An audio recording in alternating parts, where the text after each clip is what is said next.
day in and day out. Back isn't it? I don't kiss them back. Okay, I'm looking over at my another scar patient. I'm looking over at IM. Sorry if I missed a couple of questions here. Okay, great.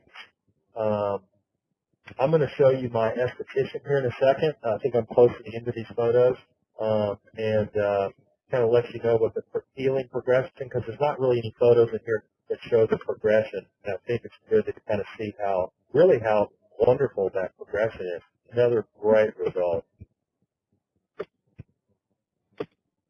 I wish I was the only one in the country having outstanding results with my Mixto, but obviously from the slide presentation, and you see in the credits here, gorgeous. This kind of permanent loss of pigmentation. As soon as you get rid of the dyschromia, they have gorgeous skin again.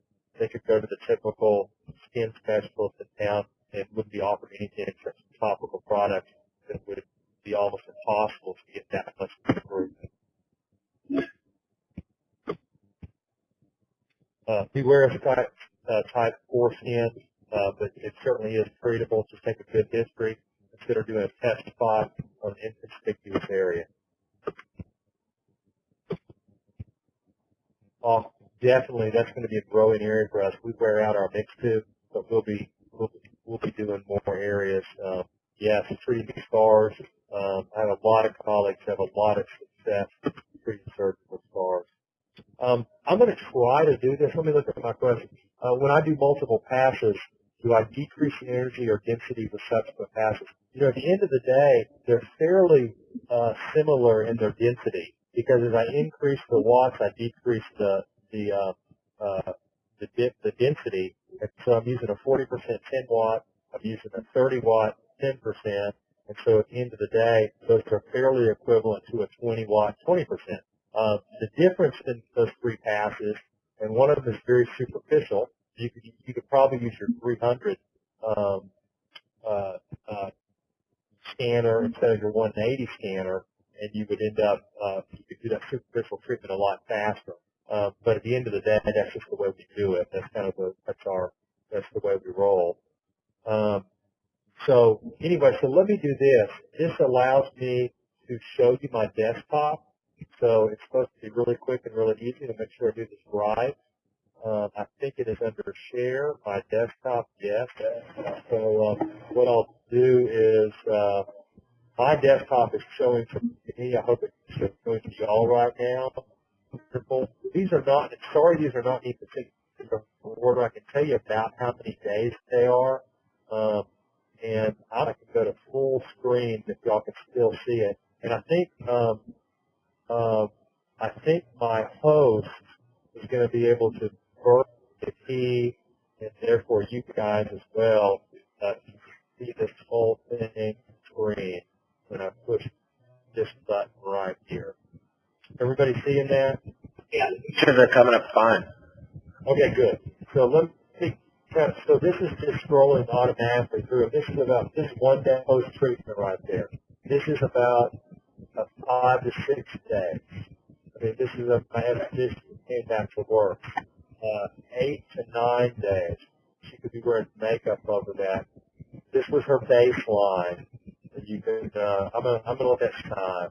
I hope you're seeing it high definition. So like I've got a nurse today, and there's going to be one more picture of her face. Oh gosh, I don't think I'm going to take time to find it. But again, this is my esthetician. Look around the edges of her face. It's very, very. You do your treatments, and this is one of the reasons I like doing 3 passes. It allows me to put your scan base. If you're not careful, if you're doing an aggressive treatment and you're standing, those little right angles, it's very annoying to patients.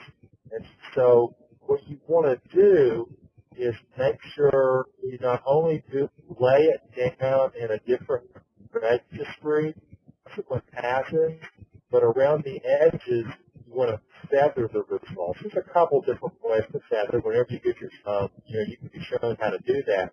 But at the end of the day, you feather it into the hairline, you feather it down into the neck, you feather it onto the here. And even though this patient, again, was my esthetician, was 3 days before this photo right here, was already going to Kroger. This is her baseline again. You can see we also gave her volume under her eyes and her cheeks.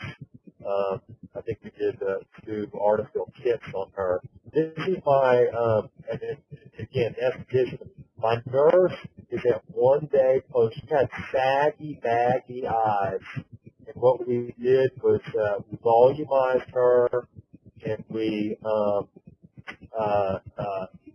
did a treatment under her eyes only. But you can see how we feathered under her eyes. So even 1 day post, she doesn't look this soon.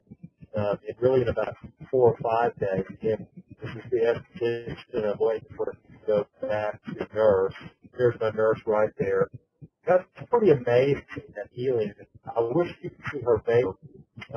We literally took 15 to 20 with her full face treatment, and then I was dissatisfied with her under eye area. I'm not talking about my esthetician here, I'm talking about the nurse. Staff actually did a follow-up treatment on it just around her eyes, and all I did was improve the settings, and staff did the treatment. I'm in treatments intimately, but I have such a good staff. Treatment team lets me go eat lunch while they're doing some of the passes and their job. So it always speaks highly when your staff wants to have a particular technology that if they see patients come in. Charlotte, who you're looking at right now, she has a little bit, so we were careful under her eyes, but I do her under eye area. I'm not going to treat it really, really aggressively. She's got deep, she's got dark circles under her eyes right there. Need laser as much as she needs volume, so we placed that. So we, of course, lasered her from bow to stern. It's really, really neat how when you feather onto their neck, and you can not look surgical, they can literally put on mineral makeup predictably at day 6 to 8 in normal activities, and even without makeup, sometimes all they do is look like they just got back from the beach and should have worn some sunblock on their face. So anyway, I'm going to go ahead and shift back my presentation, and we're going to go in time where y'all, I don't know if y'all are going to actually be able to come on verbally. I think you're going to the questions digitally, and I'm sharing my desktop right now, so I'm going to look right over to my instant message area, and I would love for this to be a little bit more didactic and for me to be able to actually talk to you guys, but at the end of the day, these presentations are put together this way so that you'd be relatively assured that it's going to be a 1-hour presentation and the speaker is going to get off track. And so I hope I have it. I hope I was able to give you some good examples about how the Mixto laser has really, I would say, with everything that we've added to our practice, we're a facial, full-body cosmetic surgery practice. We also do EPLA. We do a bit of a vein practice as well. But out of everything that we do, probably, without a doubt, the most exciting technology that we ever embraced was the improvement that we had from our previous fractional CO2 box to our Mixto. So anyway, I'm willing to answer any questions that anybody has. I'm going to shut up for a second.